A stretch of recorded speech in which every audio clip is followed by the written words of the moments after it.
Hello, everybody. Scott Golden, Golden Opportunities Coaching here. Welcome to those of you who are new. Welcome back to those of you seasoned veterans. And what we do around here, is we bring about social and psychological and coaching related topics in a discernible fashion in an audio format for you, hopefully, usually on a daily basis. We've got over 300 audios available for you to peruse and listen to, so hopefully something that's of benefit to you. Today we're going to talk about 7 or 8 things that may make you a toxic friend.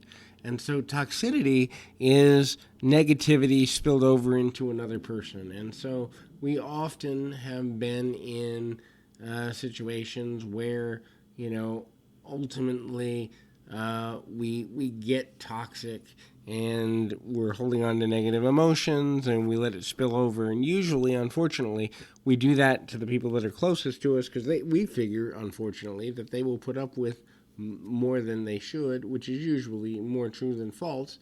And so then we've sabotaged our own relationships and our own friendships, not because we're bad people, but because we don't realize or recognize completely that, hey, the way I'm behaving, the way I'm coming across might actually hinder me more than help me. So the first one is you have no balance. And no balance basically means that you ask for more than you give. If you take more than you give, eventually, sooner or later, your friend is going to look at you and go, wait a minute, I'm not getting as much out of this friendship as I used to.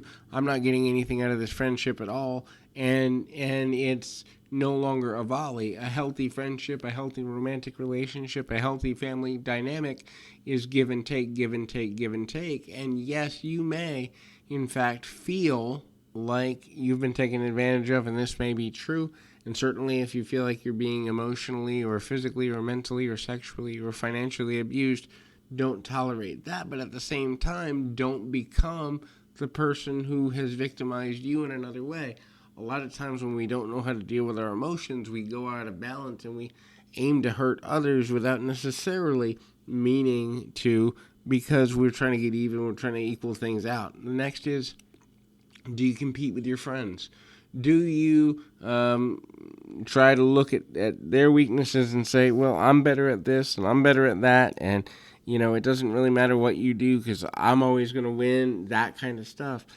Oftentimes we do this with friends starting off in a joking manner, which is fine. It's good to joke. It's good to have a sense of humor, and sometimes sarcasm can be healthy.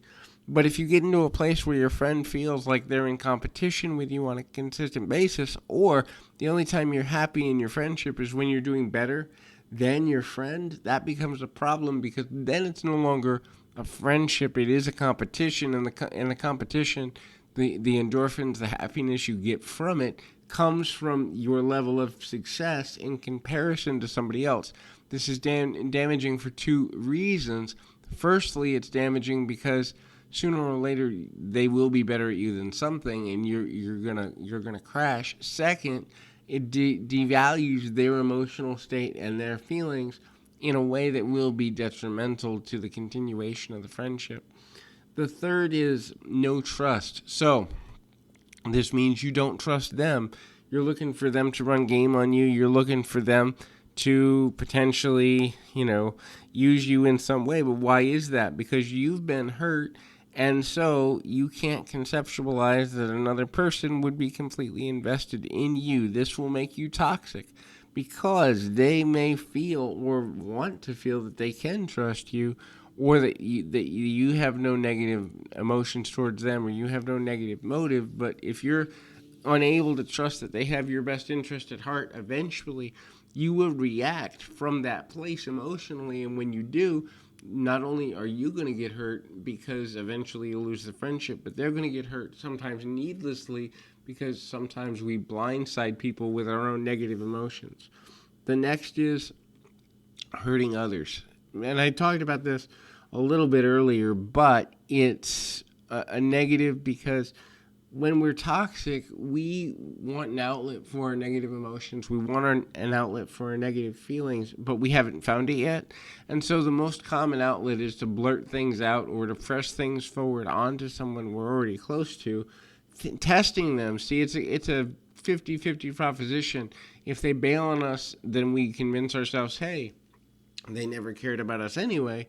If they stay, then they're a punching bag And we know we don't have to honor their boundaries or be respectful. Now, most people, save a sociopath, psychopath, that type of person, doesn't do this on purpose. More actively, we do it without realizing it until we take time to self-reflect, until we take time to think about, why do I do the things I do?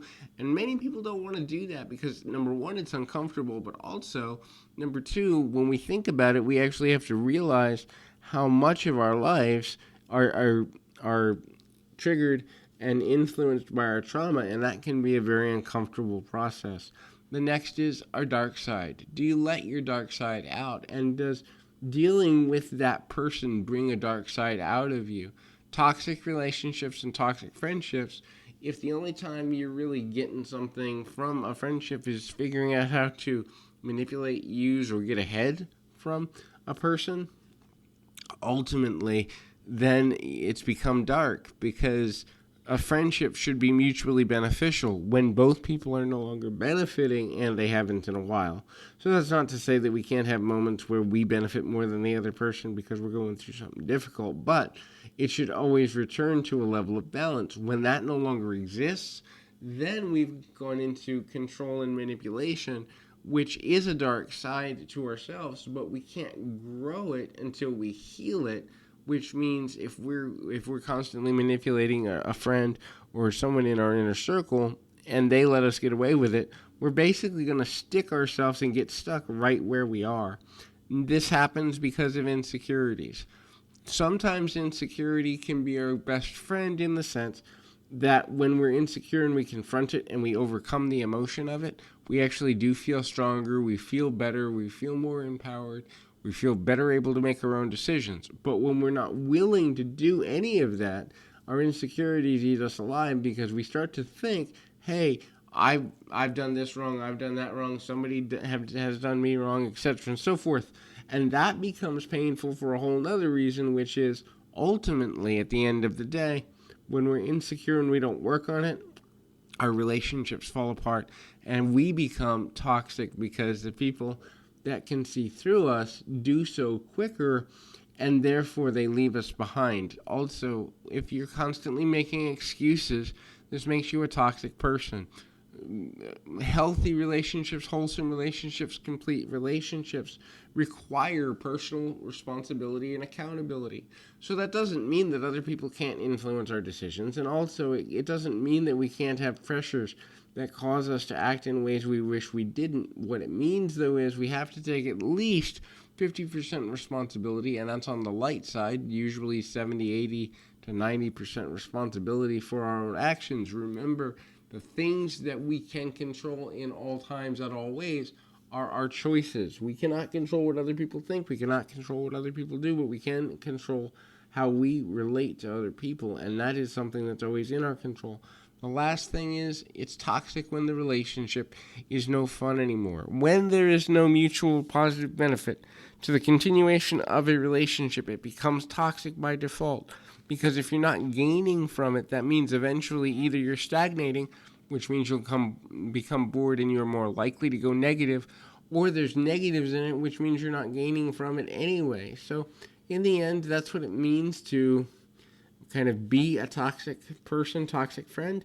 So if that's something you need to work on, certainly I encourage you to get some assistance from a counselor, coach, psychiatrist, minister, whomever is useful to you, so that you can balance out your friendships in a better way. Till next time, keep your feet on the ground, your mind in the moment.